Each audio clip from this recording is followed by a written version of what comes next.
Mechanism of enzyme action.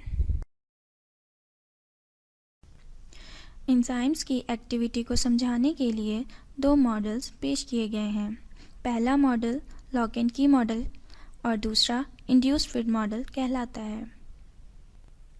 एक German chemist Emil Fischer ने 1894 में लॉक एंड की मॉडल पेश किया, जिसके मुताबिक जैसे एक ताला एक ख़ास चाबी से खुलता है, इसी तरह एक एंजाइम एक ख़ास सबस्ट्रेट के ऊपर रिएक्ट करता है और इस रिएक्शन के दौरान एंजाइम के स्ट्रक्चर में कोई तब्दीली नहीं आती।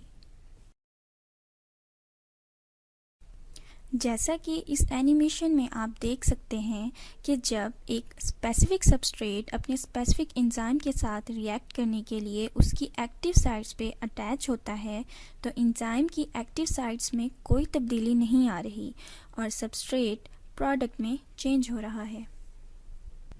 दूसरा मॉडल इंड्यूस्ड फीड मॉडल है, जो कि डैनियल कोशलैंड, जो कि एक अमेरिकन बायोलॉजिस्ट था, ने 1958 में पेश किया, जिसके मुताबिक एंजाइम्स की एक्टिव साइट्स रिजिड नहीं होती, बल्कि जब कोई सबस्ट्रेट उसके साथ बाइंड करता है तो एंजाइम अपनी एक्टिव साइट्स में तब्दीलियां करके सबस्ट्रेट को अपने साथ मुकम्मल तौर पर फिट कर लेता है।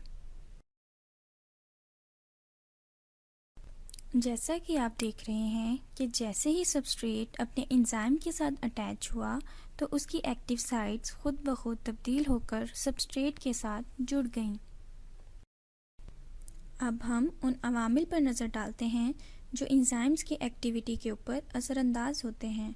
3 फैक्टर्स ऐसे हैं जो कि एंजाइम्स की एक्टिविटी पर सबसे ज़्यादा असरअंदाज होते हैं।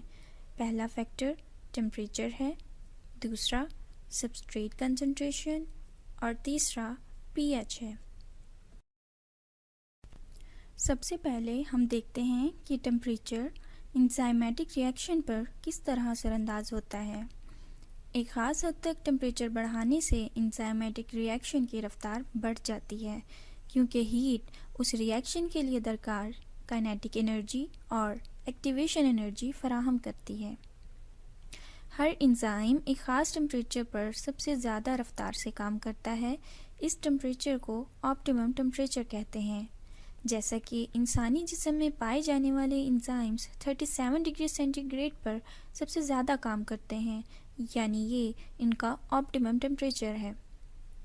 अब हम अगर टेम्परेचर को मज़ीद बढ़ाते हैं तो एंजाइम्स के अंदर पाए जाने वाले एटम्स की वाइब्रेशन बढ़ जाती है, जिसकी वजह से एंजाइम्स का ग्लोबुलर स्ट्रक्चर तब्दील हो जाता है। इस अमल को डीनेचरेशन कहते हैं। इसके नतीजे में एंजाइम्स की एक्टिविटी कम या फिर मुकम्मल तौर पर ख़त्म हो सकती है। अब हम सबस्ट्रेट कंसंट्रेशन के फैक्टर को एक दूसरे ग्राफ से समझने की कोशिश करते हैं, जिसमें हम सबस्ट्रेट कंसंट्रेशन को हॉरिजॉन्टल एक्सिस पर लेते हैं, जबकि rate of enzymatic reaction vertical axis पे है। एंजाइम्स की मौजूदगी में सबस्ट्रेट की मिकदार बढ़ाने से आमतौर पर रिएक्शन की रफ्तार बढ़ जाती है, यानी जैसे जैसे हम सबस्ट्रेट की मिकदार बढ़ाते जाते हैं वैसे ही रिएक्शन की रफ्तार भी बढ़ती जाती है, क्योंकि इस पॉइंट पे तमाम एंजाइम्स की तमाम एक्टिव साइट्स मसरूफ़ नहीं होती। अब अगर हम एंजाइम्स की मिकदार को कांस्टेंट कर दें और सबस्ट्रेट की मिकदार को बढ़ा दें तो एक ऐसा पॉइंट आता है जहां सबस्ट्रेट कंसंट्रेशन को बढ़ाने से रिएक्शन की रफ्तार पे कोई असर नहीं होता।